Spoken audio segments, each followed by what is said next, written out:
What an interesting guest we have today. The question I ask you is, do you want to immediately increase the value of your neighborhood? Get to know your neighbors? Your neighborhood will experience a lower crime rate, you will feel safer, and your home values will increase. Well, Vibrant Neighborhoods founder and our guest, Gayle Rodgers, guides residents to establish thriving neighborhoods that enrich their lives. She's writing a book on how to foster neighborhood connections, increase community, and build clout. She facilitates neighborhood strategic planning sessions and goal setting, and mentors neighborhoods on how to bring in funds, plan events, and build connections.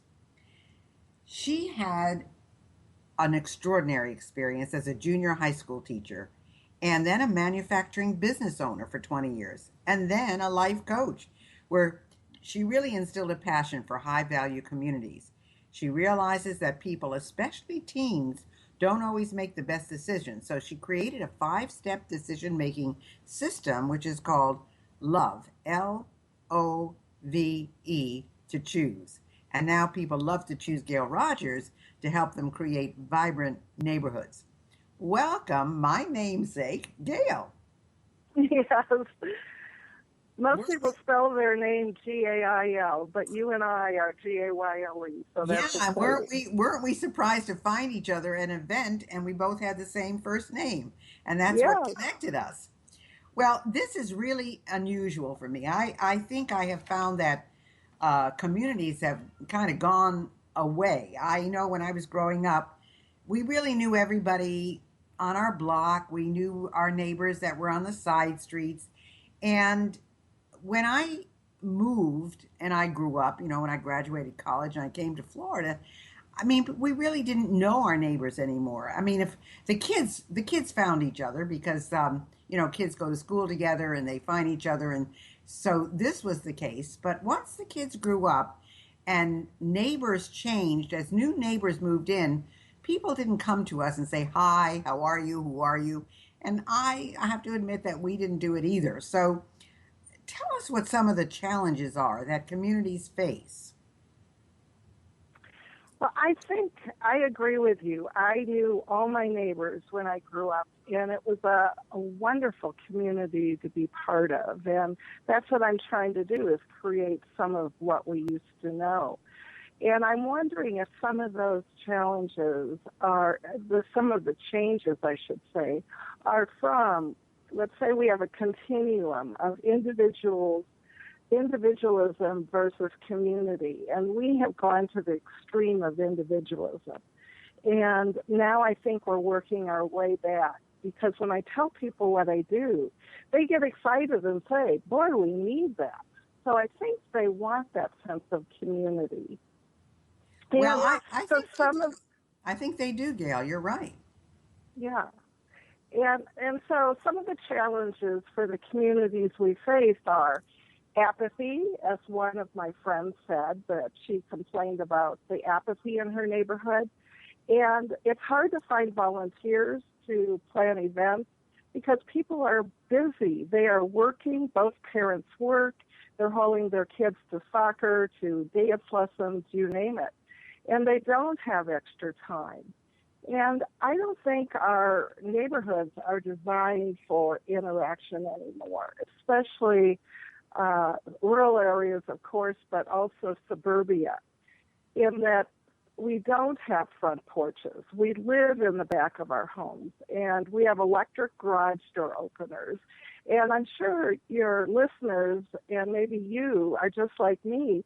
We open the garage door, we get out, we close the garage door, and we occasionally see neighbors at the mailbox, but we don't see our neighbors. Well, it's interesting because I live in 3 different places, so my I know a lot of different people in a lot of different areas.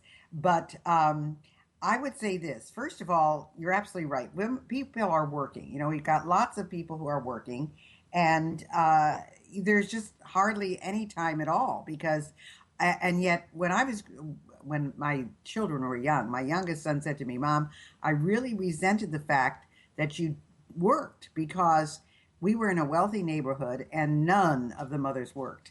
And so he said you were never there, and all the other mothers were there. And then when he graduated high school, he said, "Boy, am I glad you weren't there because I'm the most independent of any of my friends." But growing up, he did miss the mother being home. I think that it's different today because everybody's out there working. But it's true. I know my neighbors in San Diego. I live in a four-unit complex, and I know everybody there. In Palm Springs, it's very difficult to see anybody outside. I live in a gated community, and it's really interesting. I know some of the people, but not many, that's for sure. And then here, where I'm in Miami, I'm in a high rise building, and I know more people here mainly because they have dogs, and I'm a big dog person. So, whoever has a dog, I'm constantly petting and playing with the dog, so I get to meet the people. But it's very interesting. It's a whole different environment, absolutely. Just even the way our communities are laid out today. So, what would your description of a vibrant community be? What would you say are the characteristics of a vibrant community? I think a lot of what you said when you were introducing me and talking about your community that you grew up in, people know their neighbors. There's less crime when you know your neighbors. The neighborhood has a way to connect with the community by email or address or some way to connect. And there are events going on in the community. We used to have at least two parties a year that were so much fun in my neighborhood growing up. People are proud of their neighborhood, and they tell their friends about their neighborhood because they love living there. And because they're telling their friends there and spreading the word, people want to move to that community. You can tell if you've got a popular community by how long the homes are on the market. And when there's demand in a community, property values go up. So you do benefit. And the people tend to support their local businesses and schools. Well, that's true. Everything you said is so true, and it's certainly common sense.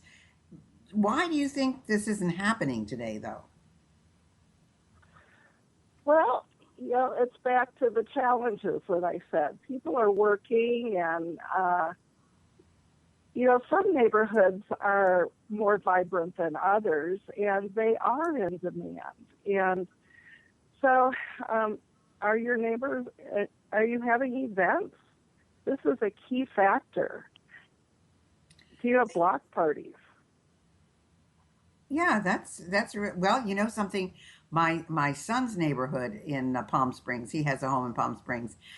They do. Well, they don't have a lot of them, but they have one or two major events a year, and they all get together. It's interesting, and he says he loves that neighborhood. He lives in the movie colony, and he says that he just loves it because everybody is so open and warm and friendly, and it's really terrific. So you're absolutely right. I think block parties are great, but you're also writing a book. Tell us a little bit about the book and what's in it and what's the name of it, all of those things. Yes, I decided I wanted to share some of the information that I have collected in the last few years of working in my neighborhood.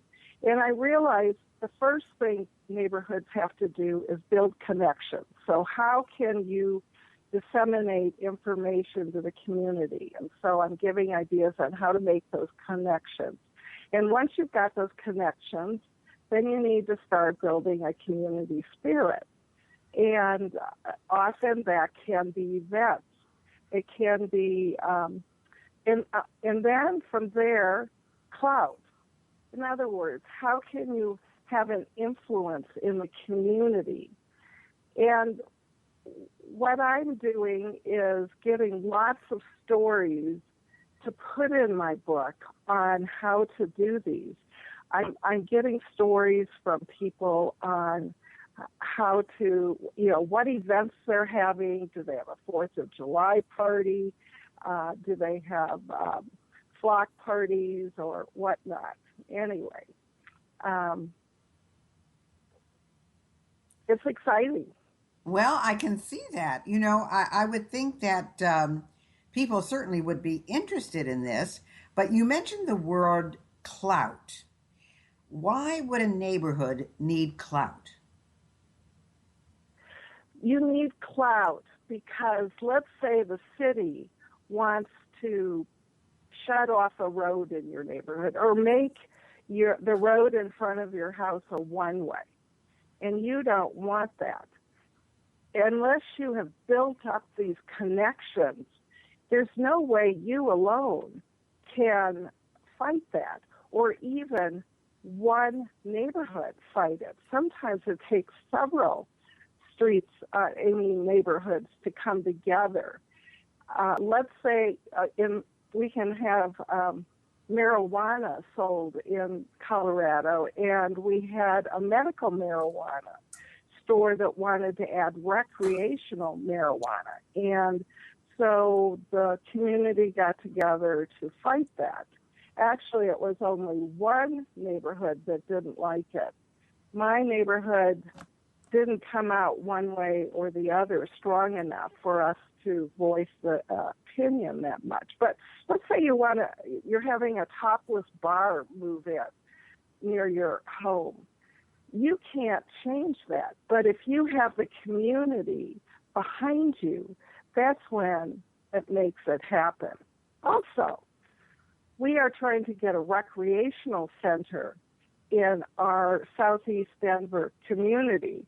And there's no way our neighborhood alone can do this. But if we merge with other neighborhoods and work towards getting this rec center, then it's going to happen. We also have a golf tournament, and it benefits the 4 feeder schools in our neighborhood. And we include the communities around us because we know we're going to raise more money if we do that. And these people get to know each other, and it makes it more fun. So that's why we need clout. It's true, and if you've got clout, then you can get the TV to come out, you can get the media to cover you, the papers will cover you. And usually when things like that happen, the politicians don't want the bad press.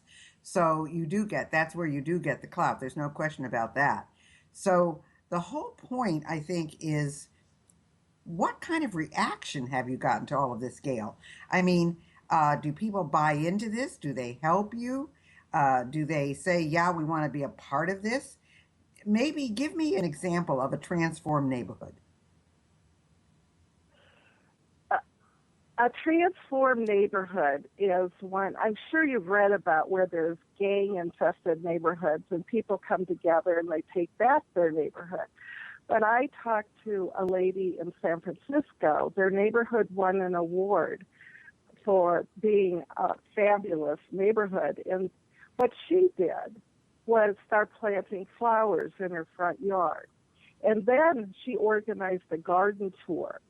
And now this community, which has a freeway breaking it up, now the majority of the people in that neighborhood know 100 people because when they go on her garden tour, they go often through into the back of the yard, and people start meeting each other on this garden tour. So it has been a boon for that neighborhood. Also, we have a neighborhood that was built where our Enrich Gardens amusement park was. In 1990, they moved downtown and gave up 27 acres. And this neighborhood was designed to facilitate social interaction. It has family homes, carriage homes over garages, townhomes, condos, apartments for seniors, rental apartments, live-work lofts, and homes in a co-housing configuration where they share yards and meals. It's exciting to see. They have businesses in the area that they can walk to. They have narrow streets and T intersections, so people have to drive slowly through it. And the old carousel was restored in one of the